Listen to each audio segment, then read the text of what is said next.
Ce soir, c'est le 72e concert de votre World Magnetic Tour. Comment vous sentez-vous? We still feel good. We still feel good. I think we're about halfway through. We have this month in Europe, and we have it's kind of a hump in the middle this month. But we have our families out, and summer, and it's beautiful out, and everyone's feeling pretty good now. It's been a long, long winter for us.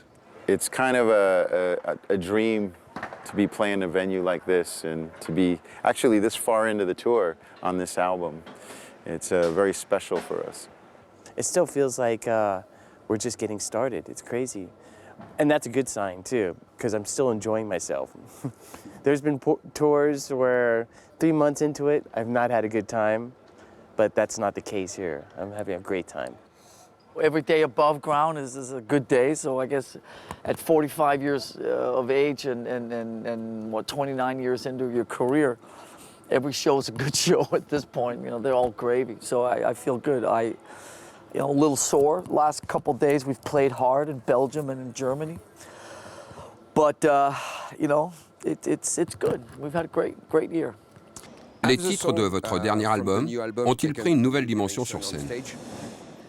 Definitely. You know, when you're writing songs in the studio, when you're writing songs in your bedroom or wherever they happen to appear, you know, you bring them into the studio, you're writing a song. Sometimes I'm thinking about, you know, this will be a great part on stage to get the crowd going, but then if you try too hard to do that, it never works live. It never does. If you try to write the big rock stadium anthem, it always comes out sounding, it's too preconceived. So when you're writing in the studio, you're just writing the most powerful stuff you can.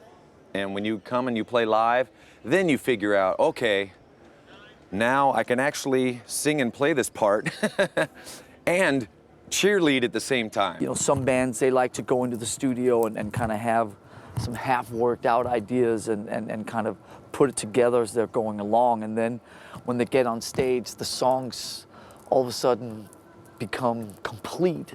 We spent a lot of time completing the songs actually in pre-production before we even went to the studio. So we've been playing these songs in their current format for about 3 years now. So we know them pretty well, and they haven't changed much in the last year or so.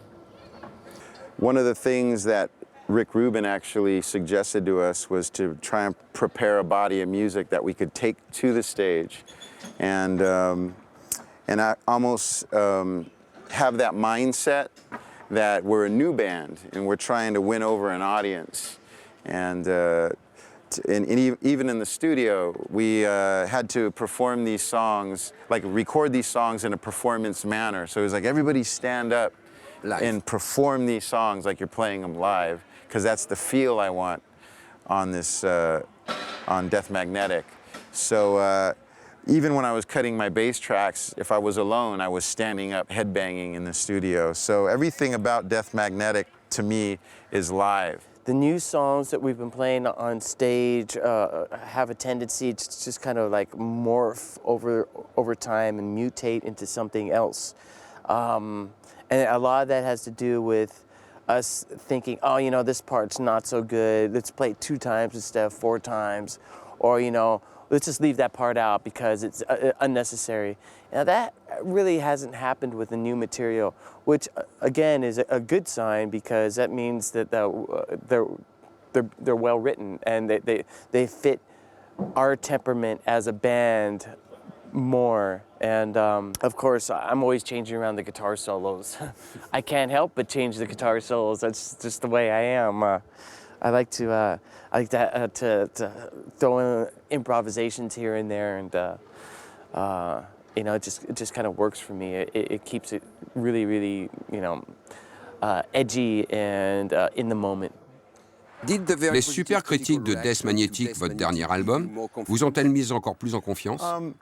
One of the things about Metallica is we always pretty much, we do what we want to do, you know? So we're not too concerned about, you know, what the critics are saying about the music. Now, in the positive sense, since we did get such a positive response, it certainly helps and makes us feel better that Death Magnetic had a pretty solid critical acclaim going for it. But we also believed in the songs very much, and again, it helps us and motivates us to perform these songs. Yeah. We had gone through a lot of the rough times on Saint Anger, and we had posted up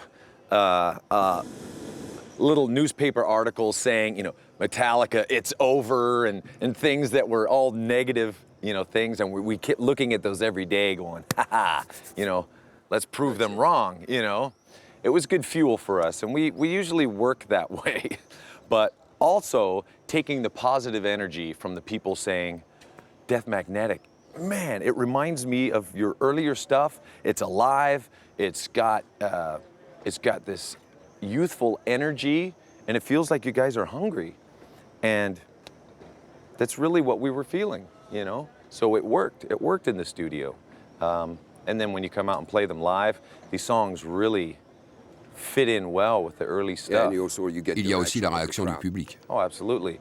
When you have a song that you've written, maybe a year ago, and the whole stadium is singing it, you're in heaven, really, The thing about Metallica records is that everybody's always got an opinion, and so you sort of have to deal with that all the time, and people are very passionate and very vocal about their opinions. But this record seems to be fairly one-dimensional in the fact that pretty much everybody has appreciated the record, so that's always nice. But I can't say that it doesn't change much in the day-to-day. I still, sort of go about my business in the same way, doing my things on a daily basis. Chaque soir, votre setlist est différente. Combien de titres faites-vous tourner? You can ask Lars that question. He will know. He will just go pup, and they will have the answer. Since we started in Europe, I think we're 65 maybe. So since we started in America in October, we're probably about 70. Since we started in Poland in May, we're probably about 75. I don't know, it's somewhere around there.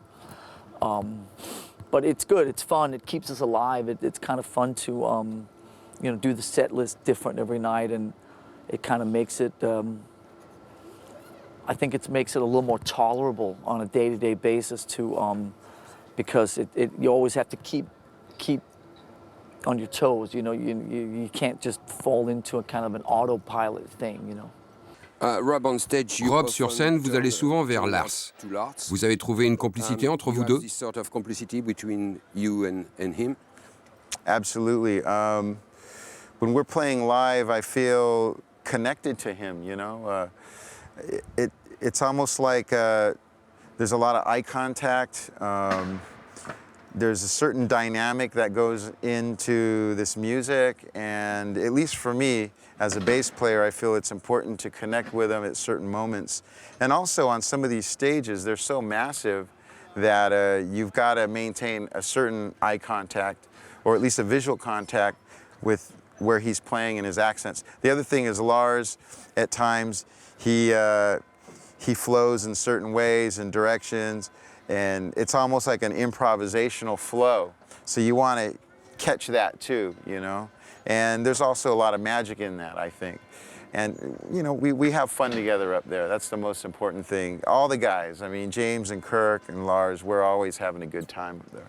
Kirk, peut-on dire qu'avec Death Magnetic, vous avez trouvé le parfait mix entre votre jeu de guitare des années 80 et celui des années 90? La bonne balance. Yeah, I would say that it's a really good, really great hybrid of styles, starting from Kill 'Em all the way to, where we're at right now. It seems that we don't have any problems coming up with material like this. This album had a flow to it when we were making it that that had not been there for a while. And when I mean flow, it's just like, the ease of writing it, ease of recording it, ease of just like, creating musical parts for it. And in my opinion, this album's great, but I'm already thinking of how much better the next album is going to be. And so that's where my thoughts are kind of going these days. Now that we've got Death Magnetic done and finished and ready to digest on a mass level, I'm looking forward to the future and trying to conceptualize what the next album will be like. Sur les forums en France, il y a un débat sur la pochette. Beaucoup pensent que le cercueil fait penser au sexe d'une femme. Yeah, so do I. Any comments? Des commentaires? Sure. I mean, I know the first thing that I thought when I saw it was it resembled, a woman's sex. But I think, again, there's a certain mystique in that, and that's also one of the very special things about this band is there's a lot of mystique. And you never quite know what Metallica's thinking and where Metallica's coming from. I think that the album cover is wonderful. I think there's a simplicity to it, but there's also a certain spirituality to it. Death Magnetic, to me, is just abundant with messages and there's a lot of secrecy in there, but you can take it many different ways. The artist had about, I think, 6 to 8 different ideas. And, we had come up with Death Magnetic. That sounds interesting. What is it? We don't know, but here's my idea of 8 ideas of it.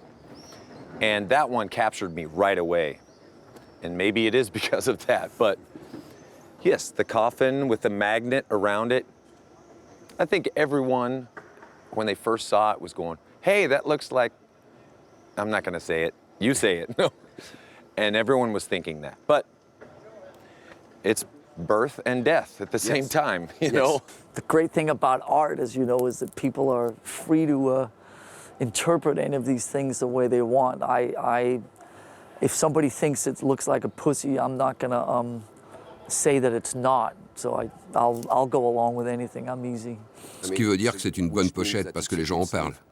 Yeah, well, I mean, the main thing is you always want to try and get something that gets opinions out of people. So a lot of times with these things, you kind of start in one place and then you kind of have your own ideas and your own thoughts about the stuff, and then you let it go to people, and then all of a sudden people pick up on a different angle of something that you never saw coming, and it's open to interpretation. So I think it's a great sleeve. It's very iconic. It's won a Grammy. It's won many, many awards. My good friend designed it. I think it's brilliant. So a coffin, a pussy, well, anything in between, life, death, coming and going, that's all fine. 2009 est une année incroyable pour vous. Le 4 avril dernier, vous avez été intronisé au Rock and Roll Hall of Fame. Quel souvenir en gardez-vous? The Rock and Roll Hall of Fame didn't mean much to me before that. It was just one of those things that's for old people. Or it's just a bunch of, old men in New York voting for their favorite band to put into some, museum. But when we went and we played for Black Sabbath and inducted them into the Hall of Fame. Then it became more. It became something a lot more special. And to see the emotion and the things that go on there. So for us, we got to play before being inducted, so we knew that it was important. I'd say some of the best parts of that evening were the party before. We had invited everyone we knew from the old days, from our first drum roadie to our the head of our record company now, and everyone in between. We had group photos of all the bass players. We had group photos of all the producers, and it was like a high school or a college reunion, you know, because Metallica was our college. Yeah, 25 years. We went from high school to, boom, the road. So seeing all these people together and getting along and having a great time and celebrating what great things we've accomplished together. And I would say the other highlight, having my family at the table, hearing Flea say such beautiful words about us. Yeah.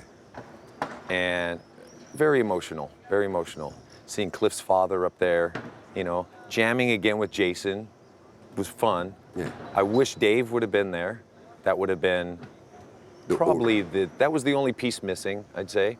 It was very, very cool to just know that people that were there for us and supporting us, you know, this whole time. And it was also great hanging out with Jimmy Page, Jeff Beck, Ron Wood, Joe Perry, all those guys. As a guitar player, I felt like I was in heaven, guitar playing heaven. And you know, just to be able to like hang out and play with those guys was just amazing. I mean, that was like my high school fantasy. So we had a couple of days of seeing a lot of people that we hadn't seen for a very long time. That was very cool. And seeing some faces that I hadn't seen for about 15, 20 years. That was great. And obviously, Flea's speech was very special, and the speeches of everybody else, and just the energy and playing in the room with, you know, being up there and playing and looking down and seeing, you know, Jimmy Page and all. It was the whole thing was pretty cool. The whole thing was very cool. I remember being so happy for Lars, James, and Kirk, and Cliff, and Jason, and obviously for myself. I think being a band that's still viable and that people still care about, and it seems like the future's stronger than ever, is very special. But to be recognized for not just the past, but the present, and also, again, the future is, I think, the most special quality of being inducted to the Rock and Roll Hall of Fame. 25 ans de tournée incessante, une ligne de conduite intransigeante. Est-ce pour vous une reconnaissance de votre véritable valeur? Our true value? Yeah. I don't know. I find myself thinking about stuff like that less and less. I don't know what our true value is. I think that probably, you know, everybody's got a different opinion about that. I'm not so good with that stuff. I don't know. I think the greatest achievement is still being here, and you know, playing in this wonderful place and having like 9 cameras on me, and there's about 12 people sitting here looking at me. The fact that you're interested in what I have to say and that people still give a shit, that's probably the greatest achievement 29 years later. I don't look at the world particularly black and white. I see mostly grays everywhere I look, and so I don't know about all those type of definitions. I think we still have something fairly relevant to say, and I think that there's a lot of people that still get off on what we do. We certainly get off on what we do, and so to answer your question specifically about whether we've achieved our true value, as soon as I figure out what our true value is, then I can answer the question better. Il y a aussi le jeu Guitar Hero spécial Metallica, qui vient de sortir, un autre événement. Pourquoi avoir accepté de faire ce jeu? Guitar Hero made total sense. We wanted to embrace technology and get our music out To a new format. another way, another format, a new audience. We all have children who love video games, and it makes total sense. My kids think Guitar Hero is really cool. So at this point in my life, as many things that can make me look cool to my kids, that all helps. So having your own Guitar Hero game, that works in that department. The interesting thing about Guitar Hero is I'm not actually a gamer, but I really think it's a positive game in the sense that it helps educate people about kind of the history of metal or rock, you know. With this Guitar Hero, you can discover bands like Black Sabbath or Motorhead, you know. On our particular game, we've invited a lot of bands to participate. And I mean, even like Suicidal Tendencies, you know, is on there. And of course, Motorhead and Machine Head and just all these great bands. It's exciting because young people, or not just young people, but all people can discover this music. And hopefully it'll motivate them to go buy a bass or a guitar or a drum set or learn to sing and write music and keep the art of rock and roll flowing and moving forward. For us, to do a game like Guitar Hero was it's kind of a natural decision, a natural choice. It's a perfect fit because we're a guitar-driven band with lots of guitar solos, guitar riffs, you know, the whole deal. All the things that make for a good Guitar Hero gameplay and experience, we already have, you know, custom built. We're custom built for Guitar Hero, or Guitar Hero's custom built for us. You know, however you want to look at it. But I mean, it was just sort of a very, very obvious sort of a natural sort of decision, you know. It was like doing a video for a song, but you were doing all your songs. Except you had to wear a tight spandex suit with little reflective balls all over you, you know? So you looked ridiculous, and you're trying to rock out, you know, and they're blasting the music at you, and then you stop, and you're, you know, sweating in some leotard, you know? But yeah, it was a lot of fun doing it. They're very cool people, all of them. They're very cool. They're kind of like you and me. They're just very chilled out music fans. It's not a lot of suits or corporate entities or, you know, whatever. They're all kind of geeky music fans, just like the rest of us. And it was a lot of fun. Also, you know, 29, 30 years into your career. I really hope this doesn't tip over. I just realized what I'm sitting on.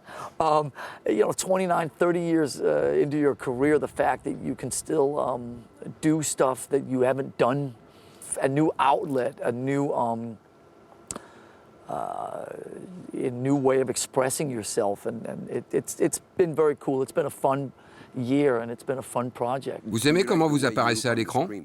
Yeah, I mean, they made me look really buff and strong and scary. The first run of characters that they developed for us, I looked like a Samoan, and I was probably about, I looked big in this version. You should have seen me in the other version. It was like triple steroids. It's like, that's great, but I don't think so. It's a little too much. And it was funny with Lars, they made him really, really thin and kind of wimpy, and he was like, hey, you know, you made the other guys look strong and powerful. Can you give me a little bit of love, you know?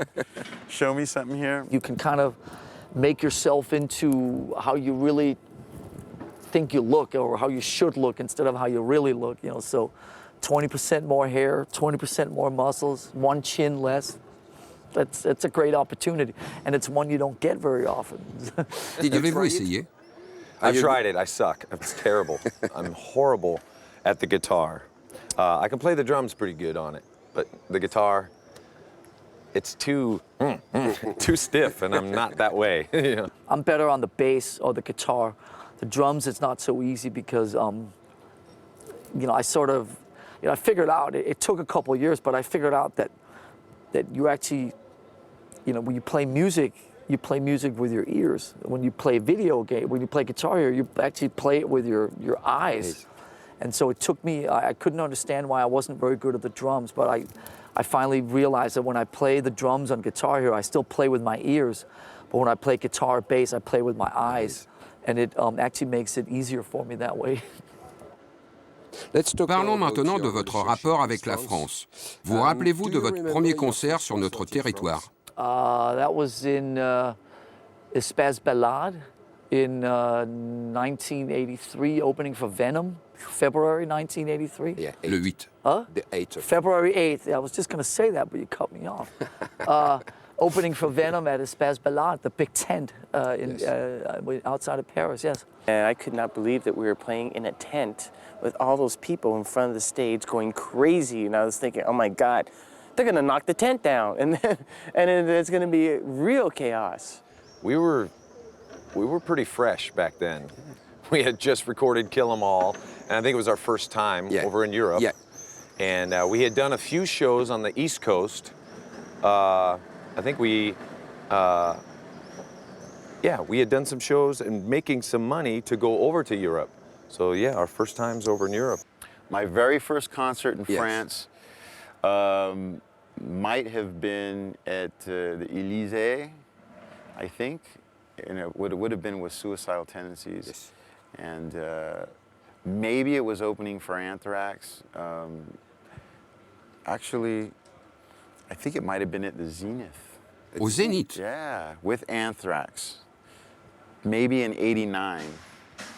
See, I'm doing all right for an old guy. I can remember. But I know with me, I've always had a special connection with France because back when I first started touring, we came through France quite often and developed a really strong following here, whether it was Suicidal Tendencies were Suicidal or Infectious Grooves, and I have always really appreciated that. And now with Metallica, you know, having such a special show here and such a special, beautiful venue, a powerful venue, is, you know, just another extension of what happens for me here in this country. I mean, my wife, Chloe, is from Paris, and you know, I'm here, regardless of touring, I'm in France at least 2 to 3 times a year anyway, so it's great. And I love surfing Biarritz too. So. Vous avez repris une chanson d'un groupe français. Vous rappelez-vous lequel? Must have been Trust, no? Yes, Trust, yeah. Antisocial. Yeah, Antisocial. Yeah, that album was something that interested me in Lars's collection. He had, he had bands from all over Europe, and I'm some young American kid that's got Kiss and Aerosmith. You know, what else is there? You know, so. Well, that would be Trust. Yes. Trust. Trust. Trust. Yeah, that might be one of those stories that might be slightly exaggerated, but we were all very big fans of Trust, and I especially in the first 2 albums, Les Élites, as it's somewhat called, and Répression is 2 great records, and I've had a lot of respect and admiration, and we certainly talked about Les Élites, and we talked about Police Milice and H&D and Préfabriqué and all the rest of them at various points. They're all great songs. And the thing about those songs is that in 2009, they actually still sound really good, which is rare because a lot of the records that came out around that time, they don't sound very good 20 years later. Après Mexico, vous avez choisi les arènes de Nîmes pour filmer un concert. Pourquoi ce choix? Well, I think we chose this first. This was the first choice. And then because we had the idea that we're filming to do something special for France, we're in Mexico for 3 nights, a big stadium. Let's do that too. We haven't been there in 10 years. But this was the first one we were thinking of, and it's for obvious reasons. You have the beauty and the history here, and the fact that we can play in here, it just blows me away. I don't think we're supposed to be here, you know? Come on, look at this. It's beautiful. It's amazing. How can you not choose a location like this to film? I mean, this is history right here. It's an amazing artifact, and to be able to play in a venue like this is just an amazing opportunity. The idea of doing something localized, that everything that you do doesn't have to be a global thing. Yeah. The idea came up from our manager, Peter Mensch, to, you know, because as you know, the French sometimes like to keep things French. That was a nice way of saying it, right? Yes. And you know, we thought we would play along with that a little bit. And so here we are in France, and we're making a DVD just for France. And, you know, we have, you know, French directors and producers, and you know, I'm even we're working on James singing all the songs in French tomorrow, so we'll see how that goes. Après 25 ans de carrière, avez-vous l'impression d'être toujours des gladiateurs rentrant dans l'arène, et spécialement ce soir? Pas les 4 cavaliers de l'Apocalypse, mais les 4 gladiateurs. Yeah. I feel that. I feel that. And I know Robert does too. Robert loves the warrior, you know, that feeling of, you know, going into battle and preparing yourself for that, but preparing to go to the death, you know, all the way. And we try to give 110% every night. We do our best. And, you know, this is very fitting. We are warriors coming in to the arena to battle. I know they didn't have animals in here, but there will be a few thousand Metallica animals out there we're going to battle with, I think. James and I were walking down that main entrance to go on the stage, and we both commented on how we felt like modern-day gladiators, and you know, this was the walk into Pas les 4 cavaliers de l'Apocalypse, mais les 4 gladiateurs. Yeah, so tonight and tomorrow it'll be the 4 gladiators, absolutely. But yeah, I mean, you know, I'm sure the feeling was very similar for the gladiators to walk down that hall and into the arena and hearing, you know, the audience reaction, the applause. Absolutely, yeah. I feel like a gladiator. I'm going to go put my armor on, and I'll play along with that one for poetic value.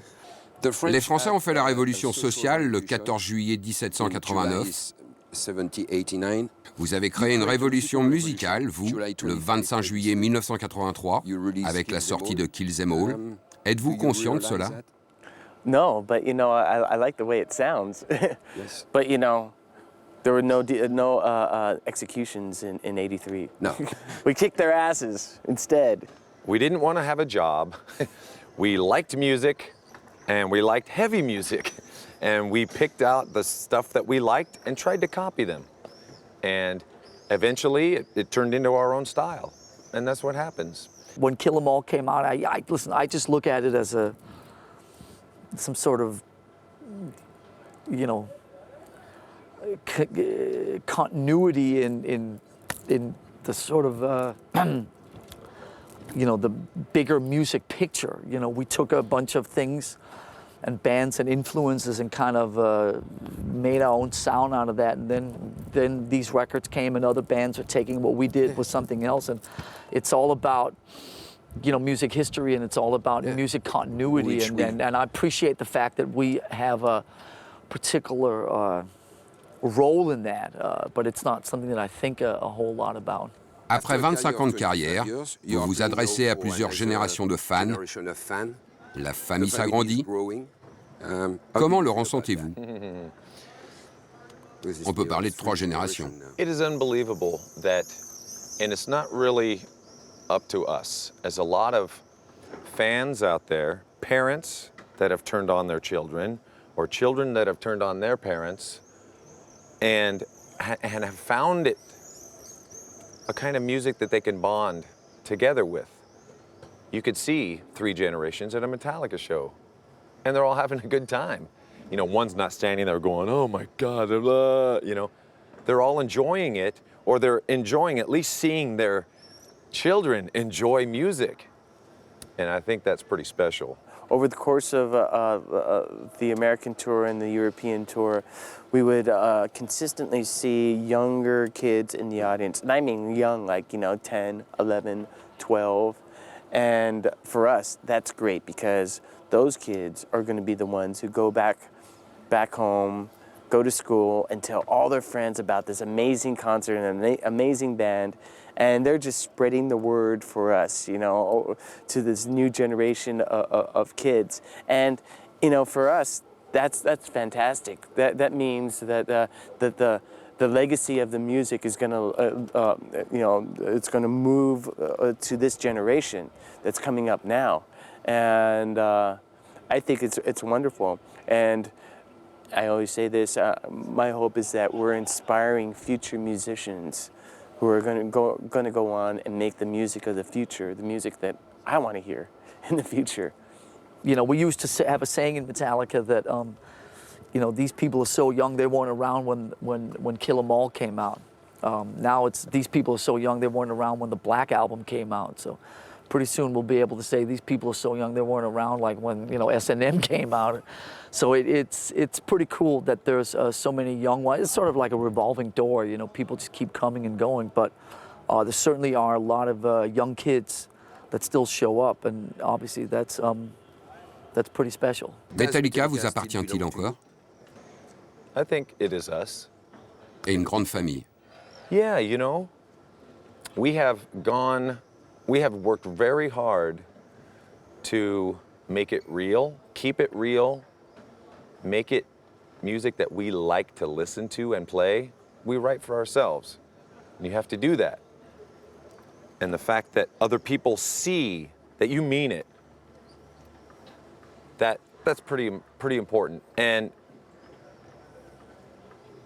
I think the fans notice that you really mean this, then they can believe you. They can believe you. We went to go see Bruce Springsteen the other night. Not the biggest fan of his music, but I watch him live. Yeah. That guy means it. I mean, he really means it. It's in his heart. It's in his face. It's in his eyes. And you see it and you go, wow, he can go forever. I think we're still able to kind of keep it amongst us and keep it kind of, I think part of what people actually respond to is the fact that it's something that we still kind of keep to ourselves, and the music is not influenced or guided too much by outside forces. I think that we still keep it kind of ours and keep it real in our own way, yeah. Y a-t-il un rêve musical que vous aimeriez accomplir? Yes, I want to play in Antarctica. Okay? Why not? Pourquoi pas? Why not? Mais il faut faire vite. Soon. I wanted to play, my dream was to play every continent. And I don't know if a band has done that, but that's the only one left. Thank you, James. Merci. Thank you.